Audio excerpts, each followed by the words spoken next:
कहते हैं कि बूथ के पांव पालने में ही दिख जाते हैं, इसलिए प्रधानमंत्री नरेंद्र मोदी अपनी जीत को लेकर जितने कॉन्फिडेंट है ना, उससे कई गुना ज्यादा उन्हें विश्वास विपक्ष के खराब प्रदर्शन का है। अब आप सोचिए कि चुनाव के टाइम पर एक आम नेता क्या सोचता होगा, कि भाई उसे कैसी रणनीति बनानी है, प्रचार में क्या बोलना है, या और भी बहुत कुछ बातें।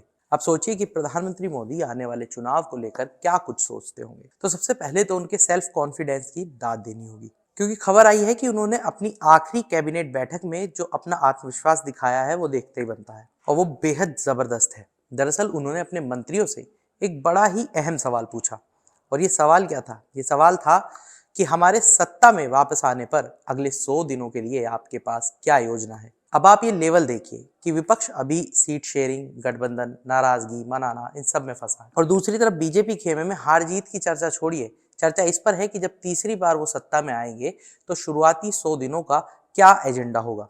सिर्फ इतना ही नहीं, बैठक के दौरान मंत्रियों को 2024 से 2029 तक के अगले 5 साल के कार्यकाल में किस क्षेत्र पर सबसे ज्यादा फोकस करना है, ये सब तय करने के लिए भी कहा गया है। अब एक नजर विपक्षी खेमे पर डालते हैं। यहाँ समाजवादी पार्टी और कांग्रेस के बीच गठबंधन को अभी 2 दिन भी ठीक से नहीं हुए, लेकिन मनमुटाव शुरू हो गया। कांग्रेस के सीनियर नेता सलमान खुर्शीद ने एक बड़ा ही भावुक सा पोस्ट लिखा है। देखिए उन्होंने क्या लिखा। एक्स पर अपने पोस्ट में उन्होंने लिखा कि फर्रुखाबाद से मेरे रिश्तों के कितने इम्तिहान का सामना करना पड़ेगा। सवाल मेरा नहीं पर हमारे सबके मुस्तकबिल का है, आने वाली नस्लों का है। किस्मत के फैसलों के सामने कभी झुका नहीं, टूट सकता हूँ झुकूंगा नहीं। तुम साथ देने का वादा करो, मैं नगमे सुनाता रहूं। खुर्शीद का ये दर्द इसलिए छलका क्योंकि गठबंधन में फर्रुखाबाद सीट सपा खेमे में चली गई है, और हो सकता है कि सलमान खुर्शीद अब निर्दलीय चुनाव लड़े। कुछ ऐसा ही पेच गुजरात के भरूच सीट को लेकर भी फंसा है। दरअसल आम आदमी पार्टी ने भरूच लोकसभा सीट से पहले ही अपने उम्मीदवार के नाम का ऐलान कर दिया, और इधर कांग्रेस नेताओं का मानना है कि गठबंधन में ये सीट आम आदमी पार्टी के पास न जाकर बल्कि कांग्रेस के पास ही रहे, क्योंकि इस सीट से कांग्रेस के वरिष्ठ दिवंगत नेता अहमद पटेल चुनाव लड़ते आए हैं। ऐसे में उनके बेटे और कांग्रेस नेता फैसल अहमद पटेल ने नाराजगी भी जताई, और उन्होंने इस अलायंस का समर्थन ना करने की बात कही है। सुनिए फैसल ने क्या कुछ कहा। देखिए, कांग्रेस एक डेमोक्रेटिक पार्टी है, और ये जो इंडिया अलायंस गठबंधन जो है हमारे देश के लिए बहुत ज़रूरी है।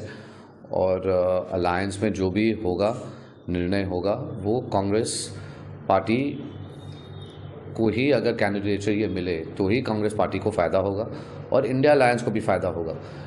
भरूच डिस्ट्रिक्ट लोकसभा जीतने के लिए ज़्यादा आसानी कांग्रेस पार्टी की होगी। आम आदमी पार्टी की जो स्ट्रेंथ है हमारे एक ही असेंबली सीट में है, उसके अलावा उन्होंने 2022 में भी हर असेंबली में उन्होंने अपना डिपॉजिट भी लूज़ किया।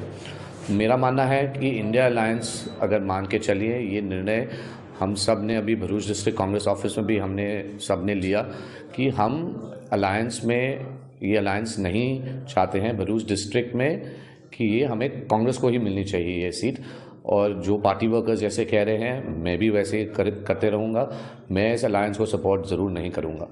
अब आखिर में आते हैं बनारस। आज प्रधानमंत्री मोदी काशी के दौरे पर थे, और इस दौरान वे राहुल गांधी पर जमकर बरसे। पीएम ने राहुल के उस बयान पर नाराजगी जताई जिसमें उन्होंने कहा था कि वाराणसी में हमने यूपी की सच्ची तस्वीर देखी है। सड़क पर युवा शराब पिए लेटे हैं, शराब पिए युवा बाजा बजा कर नाच रहे हैं। सबसे पहले तो सुनिए कि राहुल गांधी ने क्या कुछ कहा था। मैं वाराणसी गया, वाराणसी में देखा मैंने रात को बाजा बज रहा है, ठहर जा, बाजा बज रहा है, वहां पे शराब पिए सड़क पे लेटते हुए बाजा बज रहा है। यूपी का भविष्य रात को शराब पिए नाच रहा है, डांस कर रहा है नशे में। अब इसके जवाब में प्रधानमंत्री मोदी ने कहा कि जिनके अपने होश ठिकाने नहीं, वो मेरी काशी के बच्चों को नशेड़ी कह रहे हैं। सुनिए पीएम ने किस तरह से जवाब दिया। कांग्रेस के शाही परिवार के युवराज का कहना है, और चौंक जाएंगे आप, कांग्रेस के युवराज परिवार ने क्या कहा। वो कह रहे हैं, और काशी की धरती पर आके कह रहे हैं, काशी के नौजवान, यूपी के नौजवान नशेड़ी है। ये कैसी भाषा है भाई।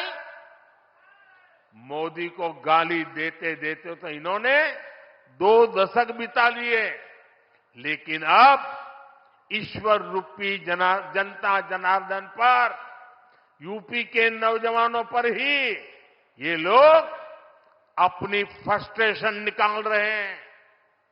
जिनके अपने होश ठिकाने नहीं है, वो यूपी के मेरे काशी के बच्चों को नशेड़ी कह रहे हैं। अरे गौर परिवारवादियों, काशी का, यूपी का नौजवान तो विकसित यूपी बनाने में जुटा है, अपना समृद्ध भविष्य लिखने के लिए परिश्रम की पराकाष्ठा कर रहा है।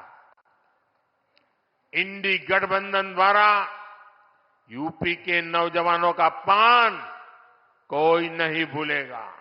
तो आज के इस चुनावी चौपाल में इतना ही। ऐसी ही तमाम बड़ी खबरों के लिए जुड़े रहिए मनी कंट्रोल हिंदी के साथ। आप हमारे यूट्यूब चैनल को सब्सक्राइब करें, फेसबुक पेज को लाइक करें और अब व्हाट्सएप के जरिए भी आप हमसे जुड़ सकते हैं। व्हाट्सएप चैनल का लिंक आपको हमारे कमेंट बॉक्स में मिल जाएगा।